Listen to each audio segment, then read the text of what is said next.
नमस्कार दोस्तों, TNC bullet series में आपका हार्दिक स्वागत और अभिनंदन है। जैसा कि आपको पता है कि हम अर्ली मॉर्निंग जो है वो 7 AM एक इम्पोर्टेंट टॉपिक आपके सामने लेके आते हैं। उसके बारे में जो है ब्रीफ इंट्रोडक्शन होता है, उसकी डिटेल से जो है वो स्टडी होती है और उससे इम्पोर्टेंट जो भी क्वेश्चन हो सकते हैं उन सब के बारे में हम जो है वो डिस्कस करते हैं।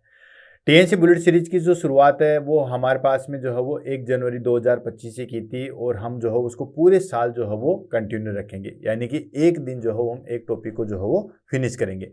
टीएनसी बुलेट सीरीज का जो हो बेसिकली एम है उसके बारे में बताता हूं दोस्तों। तो टीएनसी बुलेट सीरीज का ये था कि क्यों ना हम सुबह सुबह जो है वो एक इंपॉर्टेंट टॉपिक जो है उसको पढ़ लें, ताकि पूरा दिन जो हो बहुत अच्छे तरीके से हमारे पास में गुजरे। क्योंकि अगर शुरुआत अच्छी होती है दिन की तो फिर उसके बाद सारा दिन जो हो हमारे पास में अच्छा जाता है। और वो जो हम टॉपिक सेलेक्ट करते हैं वो आपके कमेंट के द्वारा भी बताए हुए होते हैं और उसको हम भी चूज करते हैं, हमारी टीम भी जो है वो चूज करती है कि एग्जाम की दृष्टि से ये टॉपिक जो है हमारे पास में काफ़ी ज़्यादा जो है वो इम्पोर्टेंट है, क्योंकि इससे जो है वो एग्जाम में क्वेश्चन निकल के आते हैं। इसी कड़ी में हमारे पास में आज का टॉपिक है वो रहेगा दोस्तों national health agency. National health agency की बात करें तो हम इसमें दो कैटेगरी बनाएं, एक नेशनल हेल्थ एजेंसी है और एक जो है वो हमारे पास में इंटरनेशनल हेल्थ एजेंसी है। उसके बारे में जो हम डिस्कशन करेंगे। दोनों के बारे में जो है वो अलग अलग क्लास होगी। आज की क्लास जो है वो हमारे पास में सिर्फ और सिर्फ जो है वो नेशनल हेल्थ एजेंसी के बारे में जो है वो डिस्कशन होगा। जिस तरीके से आपके कमेंट आ रहे हैं या जिस तरीके से आप जो हो वो बातें बता रहे हो, उस तरीके से ये लगता है कि आपको ये बुलेट सीरीज जो है वो काफ़ी ज़्यादा बेनिफिशियल है, आपको जो है वो इससे काफ़ी ज़्यादा बेनिफिट हो रहा है। कमेंट बॉक्स जो है वो ये कह रहे हैं कि सर इसको कंटिन्यू रखिएगा। बिल्कुल दोस्तों, आप डरिए नहीं, इसको हम जो है वो पूरे साल जो है वो कंटिन्यू रखेंगे, बल्कि एक भी दिन जो है वो नहीं छोड़ा जाएगा। दूसरी चीज़, जो बच्चे कमेंट करें कि सर ये टॉपिक पढ़ा दो, ये टॉपिक पढ़ा दो, तो ऑलमोस्ट हम तो सभी टॉपिक को जो है वन बाय वन करके जो है वो ले रहे हैं। सबसे ज़्यादा जो कमेंट आ रहे हैं वो आ रहे हैं दोस्तों कि ड्रग एंड डोज को कैलकुलेशन जो है वो करवा दीजिए। तो दोस्तों, ड्रग एंड डोज कैलकुलेशन के बारे में बता देता हूँ कि इस क्लास को हम लाइव लेके आएंगे। जो हमारे पास में 100 नंबर की जो क्लास होगी, अभी हमारे पास में 77 चल रहा है, जैसे आज की क्लास जो है वो 77 नंबर की है। तो हमारे पास में 100 नंबर की जो क्लास होगी उसमें हम लाइव आएंगे और आप सबसे जो है वो रूबरू होंगे और बिल्कुल जो है फेस टू फेस बात होगी। कुछ आप अपने एक्सपीरियंस शेयर करना, कुछ बातें हम बताएंगे, ये सारी चीज़। तो अभी ये बता देते हैं आपको कि 100 नंबर की जो क्लास होगी वो लाइव आएगी और उसको हम जो है वो कंटिन्यू आपके सामने जो है वो करेंगे। बाकी जो भी कमेंट कर रहे हैं जिनको हम ये लेटेस्ट नहीं ले रहे हैं, तो बच्चों आप ये मत समझना कि हमने सर को ये बताया था कि ये क्लास ले लीजिए और सर ये क्लास नहीं ले रहे हैं, तो इसका मतलब ये नहीं है कि हम उसको लेंगे नहीं। बस जैसे टाइम आएगा उसको हम जो है वो ज़रूर लेंगे। तो इसी कड़ी में चलते हैं।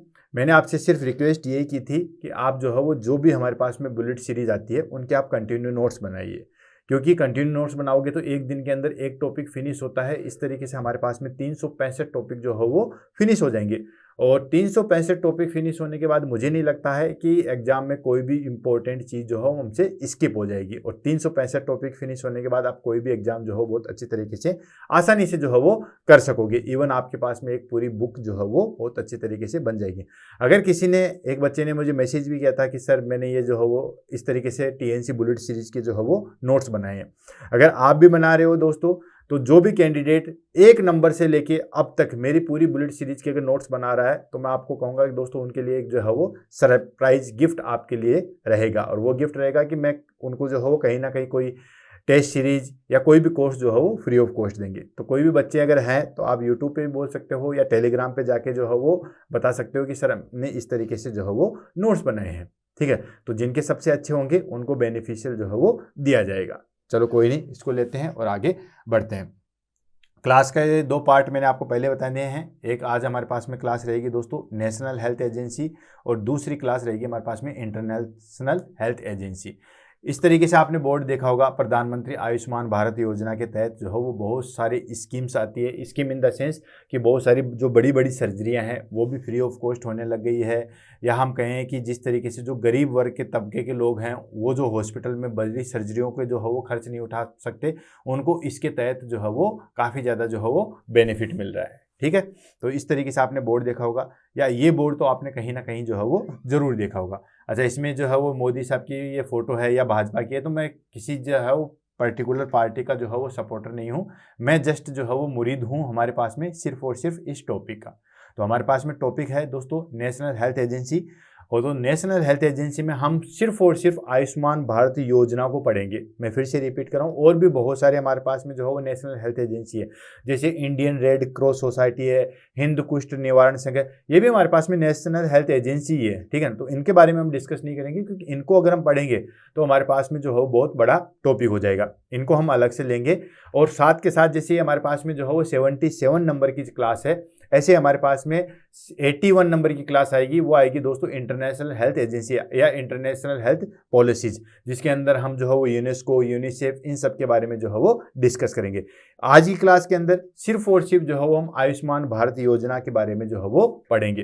क्वेश्चन आंसर की अगर हम बात करें कि क्वेश्चन आंसर कौन कौन से है, कहाँ कहाँ से निकल के आते हैं इसके अंदर, तो क्वेश्चन आंसर में बताऊं दोस्तों, इसके अंदर हमारे पास में बेसिकली क्वेश्चन निकल के आते हैं कि चेयरपर्सन कौन होता है, किसके अंडर में आते हैं, क्या क्या इनके फंक्शन होते हैं।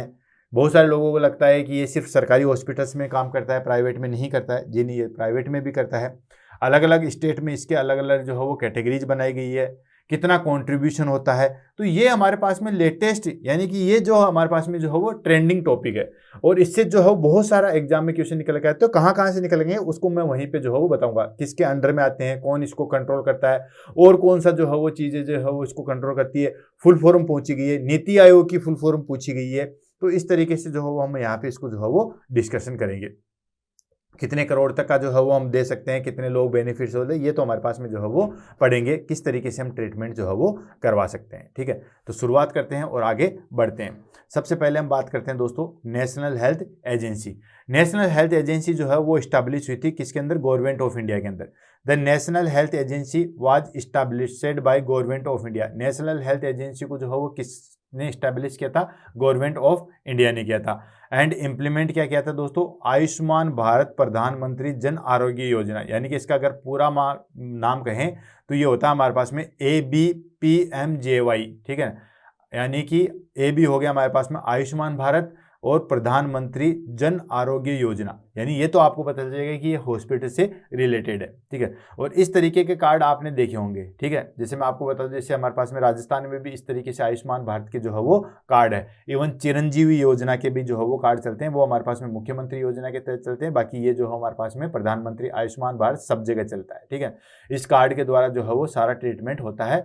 बेसिकली अभी हमारे पास में इसकी लिमिट है 5 लाख तक का इलाज होता है, वो बिल्कुल मुफ्त होता है, ठीक है ना। जो भी हमारे पास में सर्जरी है या हॉस्पिटल में 24 घंटे से ज़्यादा एडमिट हो चुके हैं, तो ये सारी चीज़ जो है वो अप्लाई हो जाती है। तो सिंपल भाषा में बात करें कि नेशनल हेल्थ एजेंसी है वो गवर्नमेंट ऑफ इंडिया के द्वारा जो है वो चालू की गई थी, और किस तरीके से अभी किस माध्यम से इंप्लीमेंट हो रही है, ये इंप्लीमेंट हो रही है हमारे पास में आयुष्मान भारत प्रधानमंत्री जन आरोग्य योजना के तहत, ठीक है। बैकग्राउंड एंड इवोल्यूशन, बैकग्राउंड का मतलब कहाँ से इसकी शुरुआत हुई थी और क्या क्या जो है उसमें इवोल्यूशन आई, क्या क्या इसमें जो है वो चेंजेज आए, उसको हम ले लेते हैं। तो दोस्तों national health agency short form हो गया हमारे पास में NHA। अच्छा ध्यान रखना, नेशनल हेल्थ एजेंसी और नेशनल हेल्थ अथॉरिटी, अभी जो है वो नेशनल हेल्थ अथॉरिटी जो है वो कर दिया गया है, ठीक है। तो नेशनल हेल्थ एजेंसी थी वो कब फॉर्म्ड हुई थी, इट वाज फॉर्म्ड इन 2018, यानी कि नेशनल हेल्थ एजेंसी कब फॉर्म हुई थी, 2018 में। और किसके अंडर चल रही है दोस्तों, under the ministry of health and family welfare, ठीक है, यानी कि MOHFW।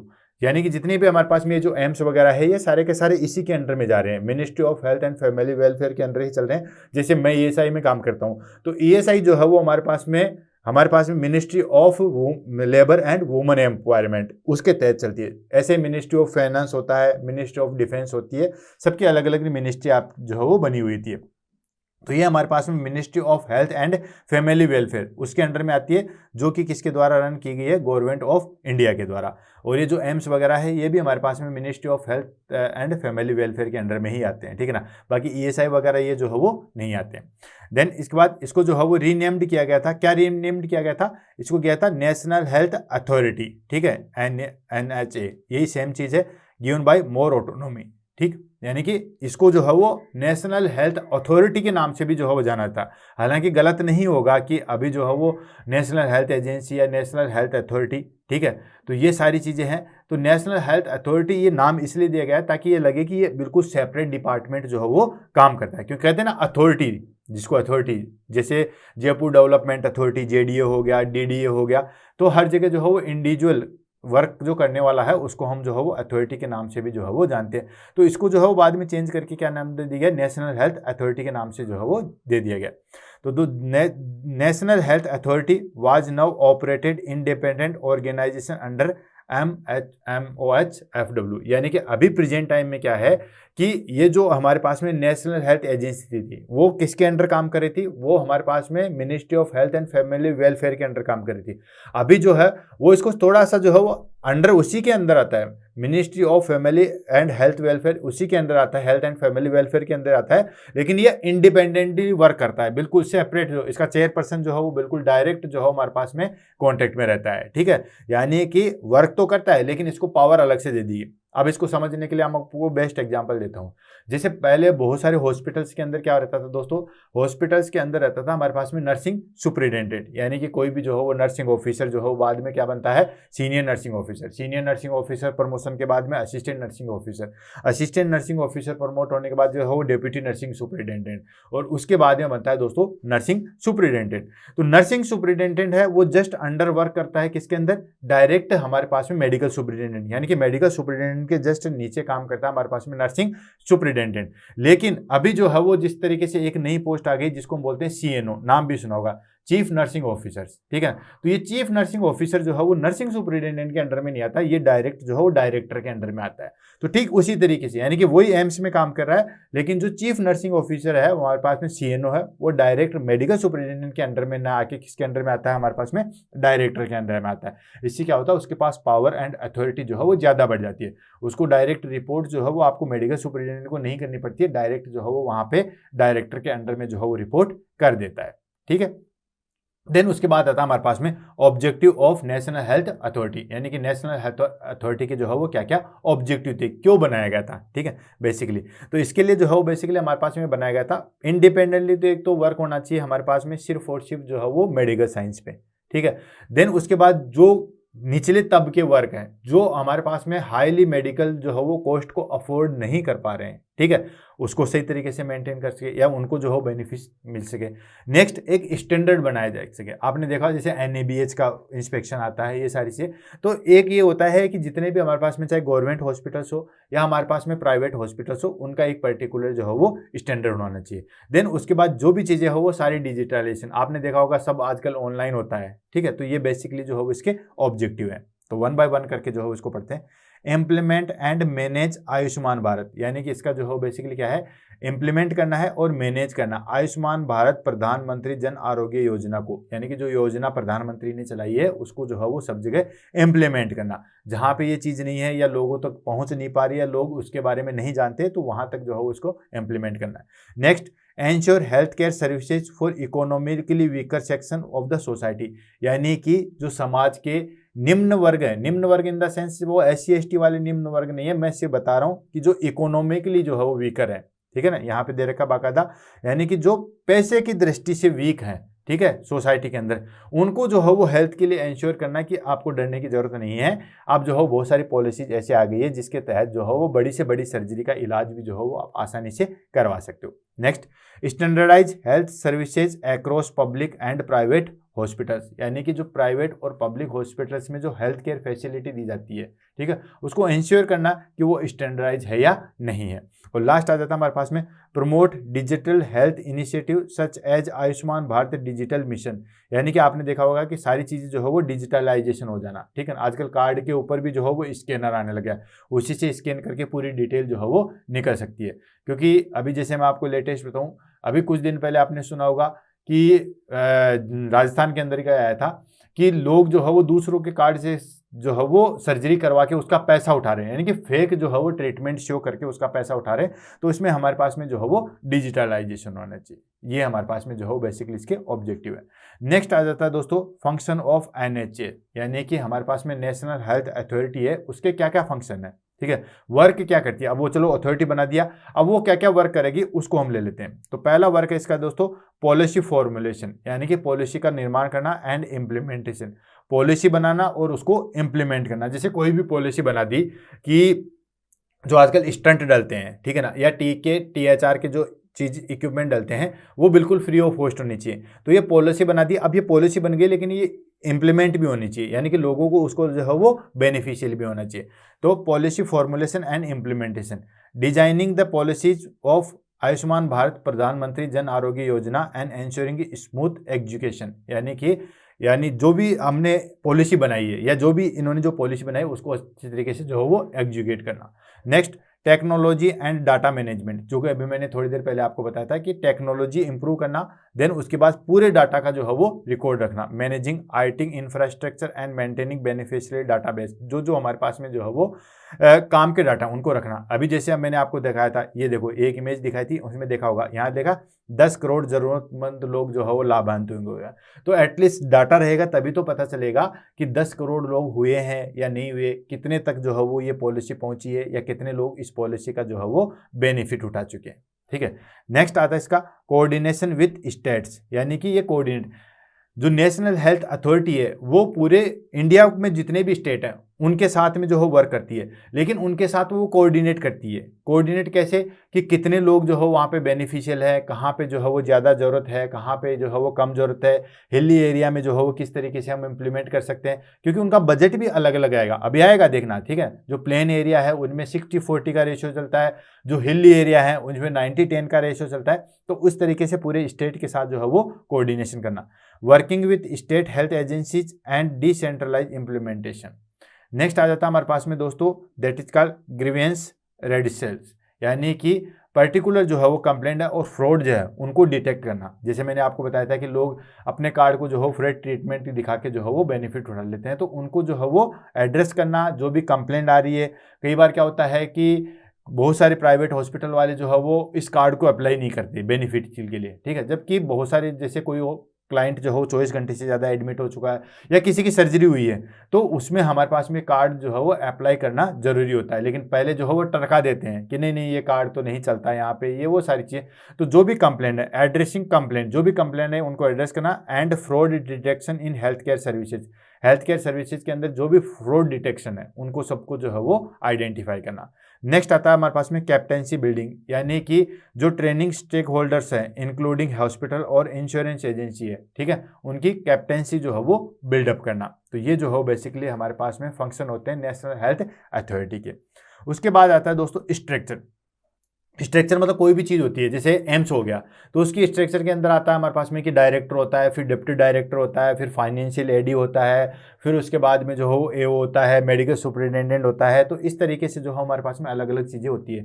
तो ये हो गया हमारे पास में sources of national health authority, क्या क्या जो है वो स्ट्रक्चर होते हैं, सोर्सेज नहीं, structure of national health authority, क्या क्या स्ट्रक्चर होती है। तो जो सबसे बड़ी पोस्ट होती है वो होती है दोस्तों चेयरपर्सन की, ठीक है ना। और चेयरपर्सन कौन होता है दोस्तों, union minister of health and family welfare, यानी कि जो हमारे पास में इसका चेयरपर्सन, नेशनल हेल्थ अथॉरिटी का चेयरपर्सन कौन होता है, union ministry of health and family welfare, यानी कि जो हमारे पास में यूनियन मिनिस्ट्री होता है हेल्थ और फैमिली वेलफेयर का, या हेल्थ जो मिनिस्टर होता है वही हमारे पास में जो है उसका चेयरपर्सन होता है। क्लियर, ये चीज ध्यान रखना, ये एग्जाम में काफी बार जो हो पूछा गया था, ध्यान रखना कि चेयरपर्सन कौन होता है, एनएचए का, ठीक है, ध्यान रखना। नेक्स्ट आता है हमारे पास में सीईओ। सीईओ आप जानते हो कोई भी ऑर्गेनाइजेशन होता है उसका मेन अथॉरिटी वाला पावर होता है, उसको बोलते हैं चीफ एग्जीक्यूटिव ऑफिसर, सीईओ, ठीक है। तो ये होता है an appointed officer who leads the execution of NH programs, यानी कि जो बेसिकली क्या है, जो भी उसको लीड करता है, जो भी प्रोग्राम्स चल रहे हैं उनको लीड करता है और उनको एग्जीक्यूट करता है, किसको, नेशनल हेल्थ अथॉरिटी वाले जो प्रोग्राम चल रहे हैं उनको लीड करता है, ठीक है। उसके बाद आता है हमारे पास में गवर्निंग बॉडी। आपको पता है कोई भी ऑर्गेनाइजेशन के लिए जो है वो एक बॉडी होती है, उसमें अंदर क्या होता है दोस्तों, इसके अंदर जो है वो ऑल सीनियर ऑफिसर्स जो है वो इंक्लूड होते हैं, किसके, ministry of health and family welfare के। Ministry of health and family welfare के जो भी सीनियर ऑफिसर्स हैं वो आके जो है वो उस मीटिंग में होते हैं, गवर्निंग बॉडी में होते हैं। एंड नीति आयोग, नीति आयोग की भी आपने सुना होगा, ठीक है ना। नीति आयोग की जो है फुल फॉर्म एग्जाम में पूछी गई है, तो जल्दी से बताओ नीति आयोग की जो है फुल फॉर्म क्या होती है दोस्तों। नीति आयोग की होती है हमारे पास में national institute of transforming India, ठीक है। तो ये नीति आयोग जो है उसके सीनियर पर्सन बैठते हैं, साथ के साथ अलग अलग जो है वो रिलेवेंट मिनिस्टर्स होते हैं, जैसे हमारे पास में और अलग जो है वो लेबर मिनिस्टर हो गया, इस तरीके से जो है वो गवर्निंग बॉडी के मेंबर होते हैं। उसके बाद आता है दोस्तों, यहाँ तक तो हो गया, ये चीजें तो होती है हमारे पास में सेंट्रल लेवल तक, ये तो हमारे पास में सेंट्रल लेवल तक चलती है। उसके बाद स्टेट में चल जाता है, उसमें हमारे पास में जो है वो एजेंसी के सबके जो है वो हमारे पास में स्टेट हेल्थ एजेंसी बनी हुई है। डायरेक्ट सेंटर चलती है, वो स्टेट के अंदर जो है वो कोऑर्डिनेट करती है। स्टेट हेल्थ एजेंसी ये क्या करती है, ये इंप्लीमेंट करती है किसको, आयुष्मान भारत प्रधानमंत्री जन आरोग्य योजना को जो है वो स्टेट लेवल पे रन करवाती है। ठीक है, तो ये पूरा जो है वो इंफ्रास्ट्रक्चर हो गया। ध्यान रखना, काफी बार एग्जाम में पूछा गया है कि चेयरपर्सन जो है वो कौन होता है, एनएच का, तो चेयरपर्सन जो है वो union ministry of health and family welfare होता है। उसके बाद आता है कि फंडिंग एंड बजट किस तरीके से होता है। ठीक है, जैसे फैमिली मिनिस्ट्री या हेल्थ को जो है वो 1000 करोड़ रुपए जो है वो दे दी गए। अब ये 1000 करोड़ जो है वो किस तरीके से कहाँ कहाँ जो है वो आएगा, तो ये फंडेड जो है वो totally funded entirely by the government of India, यानी कि सारा का सारा फंड जो है वो कौन अफोर्ड करता है, गवर्नमेंट। कोई चंदा नहीं होता है, कोई किसी तरीके से नहीं होता, जो गवर्नमेंट ऑफ इंडिया है वो सारा का सारा इसको जो है वो अफोर्ड करती है। अब उसके बाद में ये स्टेट में प्रोवाइड करती है। ठीक है, तो जो एक्सपेंसेज होंगे वो किस तरीके से जो है वो कंट्रीब्यूट होंगे, तो जिस तरीके से अभी जैसे सीएचओ लगे हैं, बहुत सारे कैंडिडेट सीएचओ लगे हुए हैं, उनमें आपने देखा होगा कि ये एनआरएचएम के थ्रू चलते हैं। जो हमारे पास में सीएमएचओ है, सीएमओ है, वो एनआरएचएम पॉलिसी के जो है वो थ्रू चलते हैं। इसमें हमारे पास में क्या होता है कि बेसिकली, ठीक है, 25,000 रुपये तो कौन देता है दोस्तों, 25,000 रुपये तो जो है वो गवर्नमेंट देती है। ठीक है, और जो 15,000 रुपये इंसेंटिव वो कौन देता है, वो देता है हमारे पास में स्टेट गवर्नमेंट। यही चीज़ होती है। ठीक उसी तरीके से हमारे पास में ये जो हमारे पास में चल रहा है, ठीक है, तो ये इसमें कौन कौन फंडिंग करता है उसको हम ले लेते हैं। तो ये फंडिंग होती है बेसिकली, टोटल तो होती है हमारे पास में गवर्नमेंट ऑफ इंडिया के द्वारा, यानी कि टोटल फंडिंग जो है वो कौन करता है, गवर्नमेंट ऑफ इंडिया करती है। लेकिन उसके बाद आगे की फंडिंग कौन से होता है, तो सेंट्रल और हेल्थ जो है वो स्टेट गवर्नमेंट, इन दोनों के कोलैबोरेशन से, शेयर एक्सपेंशन से जो है वो ये चीज़ चलती है। और वो कैसे चलती है, 60-40 का जो है वो रेशियो चलता है। ऑलमोस्ट जितने भी स्टेट हैं, मोस्ट ऑफ द स्टेट हैं, उनमें 60-40 का रेशियो चलता है। 60-40 इन द सेंस कि 60% जितना भी, जैसे 100 रुपये खर्च हुए, किसी भी कैंडिडेट पे 100 रुपये खर्च हुए, तो 60 रुपये तो जो है वो सेंट्रल गवर्नमेंट देगा और 40 रुपये जो है हमारे पास में स्टेट गवर्नमेंट देती है। लेकिन कुछ कुछ जगह पे जो है वो 90-10 का जो है वो रेशियो चलता है। अब 90-10 कैसे, ये चलता है बेसिकली नॉर्थ ईस्टर्न एरिया या हिली स्टेट, यानी कि जो बिल्कुल पहाड़ों पे है। ठीक है, उन सब जगह पे जो है, जैसे हिमाचल प्रदेश हो गया, इन सब जगह पहाड़ी एरिया हो गया, जम्मू कश्मीर के साइड में हो गया, तो इन पे जो है वो 90-10 का रेशियो चलता है। 90-10 इन द सेंस कि 90% जो है वो कौन करता है, सेंट्रल गवर्नमेंट करती है, और जो 10% है वो कौन करता है दोस्तों, स्टेट गवर्नमेंट करती है। बाकी में जो है वो 60-40 का रेशियो चलता है। 60% हमारे पास में जो है वो सेंट्रल गवर्नमेंट करती है और 40% जो है वो स्टेट गवर्नमेंट करती है। ठीक है, तो इस तरीके से बजट का है, काफ़ी ज़्यादा इंपॉर्टेंट है, ध्यान रखना। एग्जाम में काफ़ी बार जो है वो पूछा गया था। मैंने आपको सीएचओ का भी जो है वो एग्जाम्पल दे दिया था। सीएचओ में आपने देखा था कि 25,000 रुपये जो है सेंट्रल गवर्नमेंट देती है और 15,000 रुपये जो है वो स्टेट गवर्नमेंट जो है वो स्टाइफंड के रूप में जो है वो देती है। इस तरीके से जो है वो सीएचओ की जो है वो सैलरी बनती है। उसके बाद आता है हमारे पास में दोस्तों चैलेंजेज एंड फ्यूचर प्लान, यानी कि क्या क्या जो है वो इसके चैलेंजेज हैं और क्या क्या जो है वो इसके फ्यूचर प्लान है, उसको हम ले लेते हैं। तो चैलेंजेज और फ्यूचर प्लान की बात करें, सबसे पहले जो हम चैलेंज ले लेते हैं। अब चैलेंज आपको पता ही है, बेसिकली जो है चैलेंज क्या है, एक तो हेल्थ फैसिलिटी जो है वो सबको मिले, ठीक है, यानी कि सबको क्वालिटी जो है वो केयर मिले। दूसरा, फ्रॉड डिटेक्शन या प्रिवेंशन जो है वो उसको रोका जा सके। और ज़्यादा से ज़्यादा जो एलिजिबल कैंडिडेट है, ठीक है ना, जिनको वाकई में जो है वो हेल्थ की या मनी की जरूरत होती है, उन सबको जो है ले लेते हैं। ठीक, तो चैलेंजेज हमारे पास में जो है वो आ जाते हैं।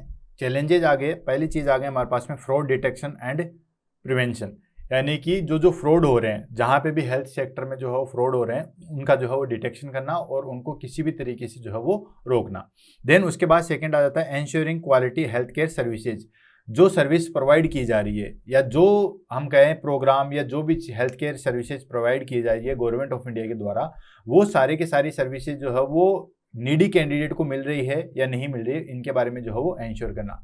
नेक्स्ट आ जाता है हमारे पास में expanding coverage to all eligible beneficiary, यानी कि जिस जिसको नीड है, जो नीडी पर्सन है, जिनको वाकई में नीड है, उनको वो सारी चीज़ मिल रही है या नहीं मिल रही है। ये सारे जो है हमारे पास में चैलेंजेज है और ये सारे चैलेंजेज जो है वो दूर किए जा रहे हैं। ठीक है, नेक्स्ट आ जाता है फ्यूचर प्लान, कि फ्यूचर प्लान जो है वो इसके क्या क्या हैं। चलो ये तो अभी जो है वो चल रहे हैं। उसके बाद फ्यूचर प्लान है strength Ayushman Bharat digital mission योजना, यानी कि जो हमारे पास में आयुष्मान भारत डिजिटल मिशन है, ठीक है ना, उसको बिल्कुल स्ट्रॉन्ग करना, उसको इतना जो है वो स्ट्रॉन्ग करना कि हर एक पर्सन की जो है वो इन्फॉर्मेशन अवेलेबल हो सके, देन उसके बाद जितने भी उसके डाटा हो चुके वो सारी चीज़ें जो है वो अवेलेबल हो सके। तो उस तरीके से पूरी चीज़ को जो है वो बिल्कुल डिजिटलाइजेशन करना।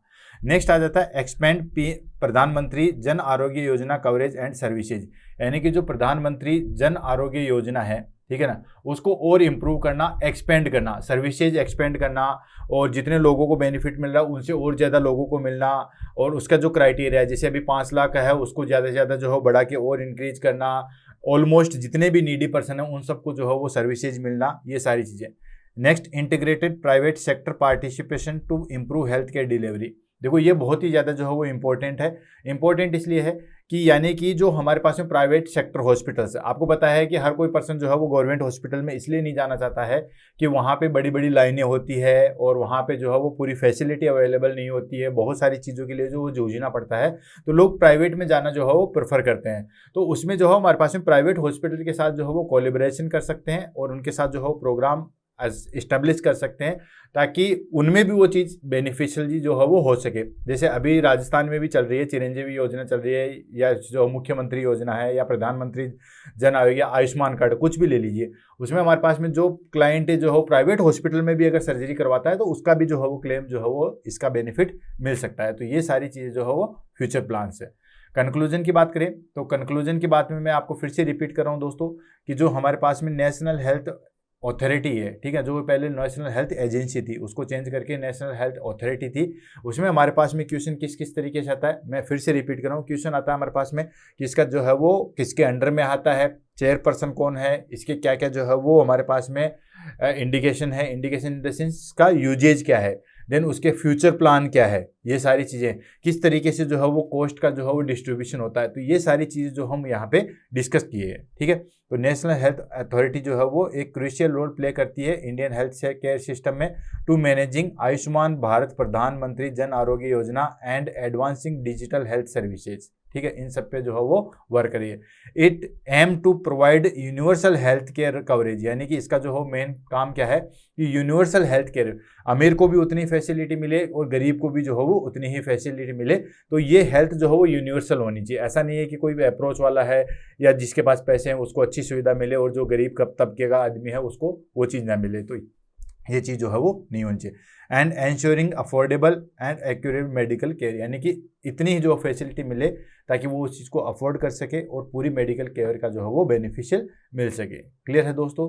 तो आज की क्लास जो है हमारे पास में बिल्कुल न्यू ट्रेंडिंग क्लास थी। इसके बारे में मैंने आपको पहले बता दिया था कि एग्जाम में इससे रिलेटेड जो है वो नए टॉपिक से रिलेटेड बहुत सारे जो है वो क्वेश्चन निकल के आते हैं।